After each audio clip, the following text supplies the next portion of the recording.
African Viking Makers Club explores hand-painted signs. Modern life is full of exposure to manufactured signage. Its cheap availability brings a sense of clutter and overkill, with an emphasis on machine-made precision that is at odds with what used to be.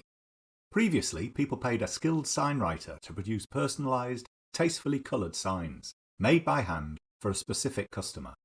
Old photos show a previous era where work by hand gave a more human, and I believe more aesthetically pleasing, visual atmosphere.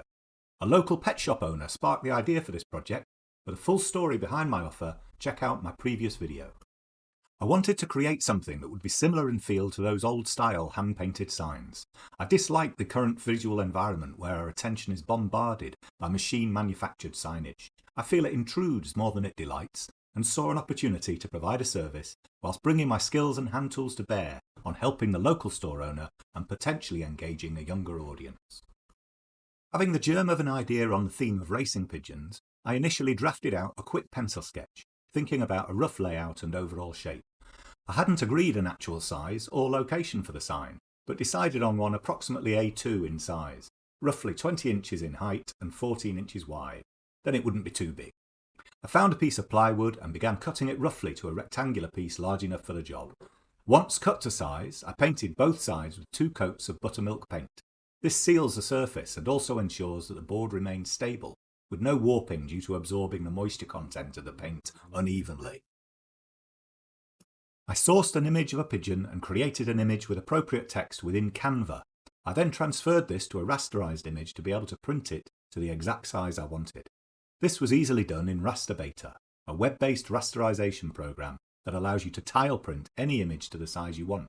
Both are available for anyone to use for free, so if you have access to an ordinary printer and a computer, you can produce an image on any theme you choose and print to any size you like. Having printed and assembled my tiled image, I then needed to transfer it to the plywood. I used the old-fashioned technique of pricking through the design lines with an awl, pressing through a fine powder. At first I used scraped charcoal, but then found jeweller's rouge to be finer and clearer, and then joining up the dots with pencil. I mixed up a background colour in acrylic and painted the main areas in. I used white in most of the remaining spaces, leaving the lettering until last. This to avoid having to paint around the letters, which would make it too time consuming. The pricking through method was okay for the main shapes and the large pigeon shape, but I decided to use carbon paper for the lettering as the dots were more confusing with all the twists and turns. The strong black outline helped me to paint in the letters. I outlined the letters first using a rigger brush, a longer than normal brush which holds more paint and with its long bristles makes it easy to create long flowing lines. Then I filled in with a small flat brush to finish. I'm certain that more practiced sign writers would do the letters in one coat and with more flourish than me, but I enjoyed the gradual process. I only had titanium white acrylic paint, which is less opaque than zinc white. This meant I needed to paint over the lettering multiple times, so not the quickest of methods, but enjoyable nevertheless. Having completed the acrylic painting, I then made sure that the whole sign was given 2 coats of my favourite hard oil wax finish, Osmo. This included the holes that I drilled in case they wanted to screw or nail it in place. The 2 coats dry to a really strong surface over a few weeks and meant it's ideal for outside or inside display, whatever the owner's fancy.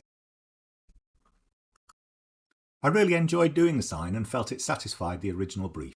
It brought back many memories for me of early inspiration for my own journey into making artwork. Check out my earlier video if you're interested. If you enjoyed this video, and especially if you're inspired by the idea of having a go yourself, be sure to have a go with Canva to produce professional quality designs and Rasterbator to print out to any size you like. There's a link in the description for both. Well done, maker, if you made it through to the end. And if you'd like to help out my channel, then I'd really appreciate a like and subscribe. Also, if you know of any local businesses that could benefit from a little love in the sign department, then leave a comment or suggestion below. I'd love to hear from you. Thanks very much.